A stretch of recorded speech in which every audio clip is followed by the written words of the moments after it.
एक क्लिक, एक लाइक, एक छोटा सा मैसेज, कभी कभी जिंदगी में यही छोटी छोटी चीजें इंसान को ऐसे मोड़ पे ले जाती है जहां से वापस लौटना आसान नहीं होता। सोशल मीडिया की चमकती दुनिया में हजारों रिश्ते बनते हैं, हजारों चेहरे सामने आते हैं, लेकिन हर रिश्ता जिंदगी के लिए सही हो यह जरूरी तो नहीं। उत्तर प्रदेश के कानपुर से सामने आई यह कहानी भी कुछ ऐसी ही है। एक फेसबुक दोस्ती जो धीरे धीरे प्यार में बदली, और फिर एक ऐसा फैसला जिसने दो परिवारों को जिंदगी भर का दर्द दे दिया। कानपुर के नयागंज इलाके में स्थित सूर्या होटल का कमरा नंबर 204 आज उस खौफनाक कहानी का गवाह है जहां दो जिंदगियां हमेशा के लिए खामोश हो गई। नमस्कार, मैं सिद्धार्थ कुंवर आपका बहुत बहुत स्वागत करता हूं अपने शो क्राइम रूम में।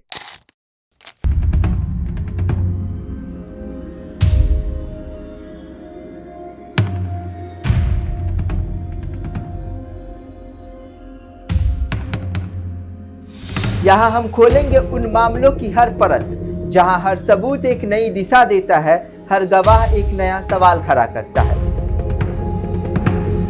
आज की कहानी है एक रिश्ते की जो शुरुआत तो एक सोशल मीडिया के छोटे से कनेक्शन से हुई, लेकिन खत्म हुआ एक होटल के बंद कमरे में दो मौतों के साथ। यह कहानी शुरू होती है करीब 1 साल पहले।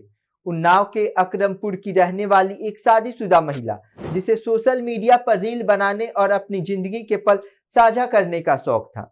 उसकी मुलाकात फेसबुक के जरिए फतेहपुर के राधानगर निवासी दिग्विजय सिंह से हुई। दिग्विजय रेलवे में कोच अटेंडेंट के पद पर तैनात था। वो भी शादीशुदा था, उसका भी अपना परिवार था, उसके भी अपने बच्चे थे। शुरुआत में यह रिश्ता सिर्फ एक ऑनलाइन दोस्ती थी, कुछ लाइक्स, कुछ कमेंट्स, कुछ मैसेज, लेकिन धीरे धीरे बातचीत का सिलसिला बढ़ता गया और यह दोस्ती भावनाओं में बदल गई। दोनों को शायद खुद भी पता नहीं चला। वक्त बीतता गया और फेसबुक की यह दोस्ती प्यार में बदल गई। लेकिन हर कहानी में एक ऐसा मोड़ आता है जहां छिपी हुई बातें सामने आने लगती है। जब दोनों परिवारों को इस रिश्ते की भनक लगी तो घर में विरोध शुरू हो गया। समझाने की कोशिश हुई, रिश्ता खत्म करने की बात हुई, लेकिन दोनों के बीच बढ़ चुका लगाव अब परिवार की चिंताओं से भी बड़ा नजर आने लगा। महिला का पति जब नौकरी के सिलसिले में गुजरात गया हुआ था, उस दौरान दोनों की नजदीकियां और बढ़ गई। फिर आया वो दिन जब दोनों ने अपने घर की दहलीज पार करने का फैसला लिया। बीती 9 जून को दोनों अपने अपने घरों से गायब हो गए। महिला के भाई ने पुलिस थाने में गुमशुदगी की रिपोर्ट दर्ज कराई। मामला गंभीर था। पुलिस ने जांच शुरू की, सर्विलांस की मदद ली गई और आखिरकार दोनों को गुजरात से बरामद कर लिया गया। लेकिन पुलिस और परिवार की समझाइश के बाद भी शायद कहानी खत्म नहीं हुई।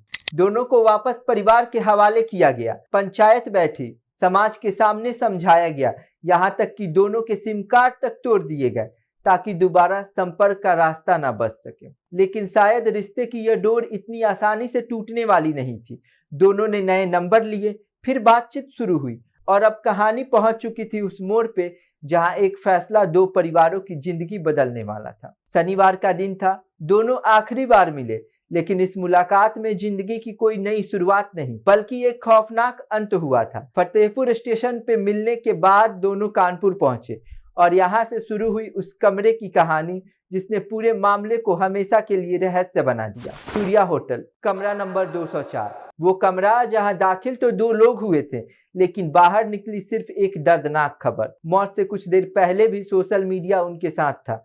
दिग्विजय ने इंस्टाग्राम पे एक आखिरी रील पोस्ट की। उसकी आंखों में दर्द था, चेहरे पर मायूसी थी और कैप्शन में लिखा था, मैं अपने दर्द की किताब लिखूं तो लोग इश्क से डर जाएंगे, अब मैं मरने जा रहा हूं। वहीं दूसरी तरफ महिला ने भी अपनी आखिरी रील बनाई। उसके बाद उसने अपने पति को फोन किया और वो शब्द कहे जिन्हें सुनकर शायद किसी का भी दिल कांप जाए, मैं जहर खाने जा रही हूँ, अब तुम बच्चों के साथ आराम से रहना। यह फोन कॉल सिर्फ एक बातचीत नहीं, यह आखिरी विदाई थी। कुछ देर बाद दोनों सूर्या होटल के कमरे में थे और अगले कुछ घंटों में एक ऐसा फैसला लिया गया जिसने दो परिवारों से उनके अपने छीन लिए। पुलिस के मुताबिक दोनों ने कमरे के अंदर जहरीले पदार्थ का सेवन किया। जब होटल स्टाफ को शक हुआ और दरवाजा खोला गया तो दोनों बेसुध हालत में मिले। उन्हें अस्पताल ले जाया गया, लेकिन तब तक बहुत देर हो चुकी थी। दोनों की सांसें थम चुकी थी। घटना के बाद कानपुर पुलिस ने मामले की जांच तेज कर दी। एक तरफ जहां दोनों परिवार इस सदमे से टूट चुके थे, वहीं पुलिस के सामने कई सवाल खड़े थे।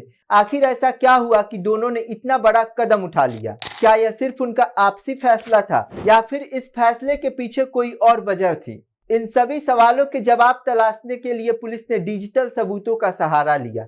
दोनों के मोबाइल फोन कब्जे में लिए गए। Facebook chats, Instagram reels, call recording, हर एक कड़ी को जोड़ा जा रहा था ताकि इस कहानी के पीछे की पूरी सच्चाई सामने आ सके। पुलिस यह भी जांच कर रही है कि कहीं किसी ने दोनों को इस कदम के लिए उकसाया तो नहीं था। पोस्टमार्टम की प्रक्रिया भी डॉक्टर के विशेष पैनल और वीडियोग्राफी के बीच पूरी कराई गई। हालांकि शुरुआती जांच में मौत की वजह जहरीला पदार्थ सामने आई है, लेकिन जहर की सही प्रकृति और उसकी मात्रा का पता लगाने के लिए डॉक्टर ने बिस्रा सुरक्षित रख लिया है, जिसे फॉरेंसिक जांच के लिए भेजा जाएगा। पोस्टमार्टम के बाद दोनों शव परिवारों को सौंप दिए गए। महिला का अंतिम संस्कार शुक्लागंज घाट पर किया गया, जबकि दिग्विजय के परिजन उसका शव लेकर फतेहपुर रवाना हो गए। लेकिन इस पूरी कहानी में सबसे बड़ा सवाल अब भी यही है, क्या एक सोशल मीडिया का रिश्ता इतना मजबूत हो सकता है कि इंसान अपने परिवार, अपने बच्चे, अपनी पूरी जिंदगी को पीछे छोड़ दे? क्योंकि इस कहानी में सिर्फ दो लोगों की मौत नहीं हुई, उनके साथ दो परिवारों के सपने टूट गए। पीछे रह गए वो बच्चे जो शायद हर दिन अपने माता पिता को याद करेंगे। पीछे रह गए वो परिवार जिन्होंने कभी नहीं सोचा था कि एक दिन उनके घर की खुशियां इस तरह मातम में बदल जाएगी। सोशल मीडिया ने दुनिया को जोड़ने का काम किया है, लेकिन जब आभासी रिश्ते असली जिंदगी की जिम्मेदारियों पे भारी पड़ने लगते हैं तो अंजाम बेहद दर्दनाक हो सकता है। एक लाइक से शुरू हुई कहानी, कुछ मैसेज से बढ़ी कहानी और आखिर में एक ऐसी कहानी बन गई जिसे सुनकर हर कोई कहेगा, काश आखिरी फैसला लेने से पहले एक बार उस मासूम बच्चों के बारे में सोच लिया होता। सावधान रहें, सतर्क रहें, सुरक्षित रहें। मिलते हैं एक ऐसी ही कहानी के साथ अगले एपिसोड में। देखते रहिए पब्लिक एशिया न्यूज।